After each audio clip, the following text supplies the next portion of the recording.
Good morning. Good workout here today in the bubble. A lot of good mental work. Tomorrow we'll put the pads back on and get ready for practice. Questions? How does Carew compare today to, say, like the last two Thursdays?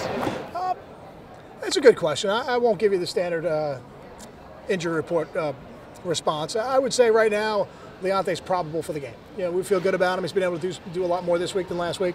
So I think we're moving in the right direction. Not ready to make a decision yet, but we're moving in the right direction. I think it stands to reason that obviously the rest would be a big part of why he's at this point.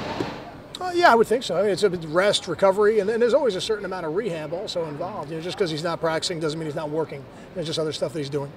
Is that a confidence booster for this offense, knowing that Leonte's getting better?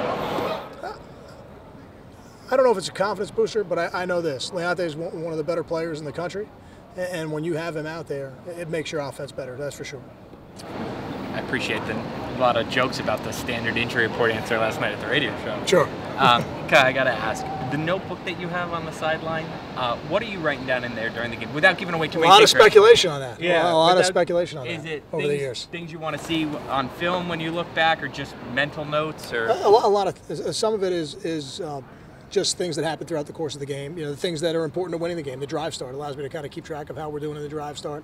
Certainly want to keep track of what's going on in the penalty situation, turnovers, explosive plays. There's a lot of stuff we're keeping track of, and then anything else that comes up, you know, a reminder to myself, something I may want to say to the team at halftime, something I may want to get to at the second half, or even something I may want to get to in between drives. Somewhere you got that idea? A coach along your way did that, or where'd you come up with that? I think most coaches have something that they write on. I see some of the coaches have these really small pieces of paper.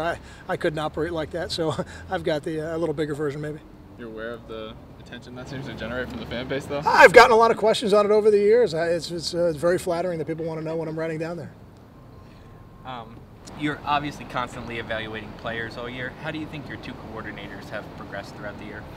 You probably need to leave those questions for the end of the season. You know, the big picture evaluations, and you know, we could take a snapshot of the last 3 games and say we want to be better, and we can go back to the Indiana game and I can point out a lot of things we did well and playing great defense in the fourth quarter. But you know, when you talk about evaluating personnel, evaluating staff, you know, those are things really need to be done in the offseason.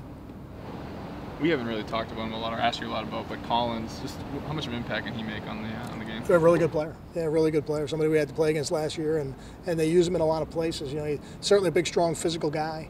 Is going to be an NFL defensive lineman, that's for sure. But on third down, they stand him up, they move him around, and they give him a running start at times, and they'll twist him and rush him straight ahead. So hey, he's an impactful guy. He's a 3-down guy. Does he get more of a pass rush than most inside defensive linemen? Yeah, he's twitched up. Yeah, he's got excellent one-step redirect, and that's, you know, for most pass rushers, that's what you get. A little Darius? He's a little thicker than Darius. A little different from a body type standpoint than Darius is. With so many talented defensive linemen you faced this year, what have you seen from the young guys that have represented them on the scout team? I like our young defensive linemen. I really do. You know, John Badicky's playing for us already, but a guy like Willington Prevalon is doing some good things. Kamal Seymour is doing some good things. Kevin Wilkins playing for us. So I really like it. I like those young D linemen. They're giving us a good look. Yeah, Cash probably shouldn't leave out Marcus Ford. Yeah, it's going to be a really good pass rusher here.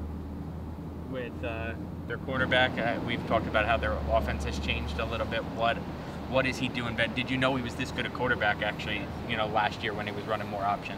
Well, we knew he was a threat, but now you're getting to see a little bit more of what he can do in the pass game, and he got a very strong arm. That you could see last year. He got a very powerful arm, but what he also got a unique ability to do is if he gets out of the pocket and escapes, he does a good job of resetting his feet and throwing the ball. He doesn't necessarily throw it on the run. He does a pretty good job resetting. Is this the first real dual threat quarterback you guys have seen this year?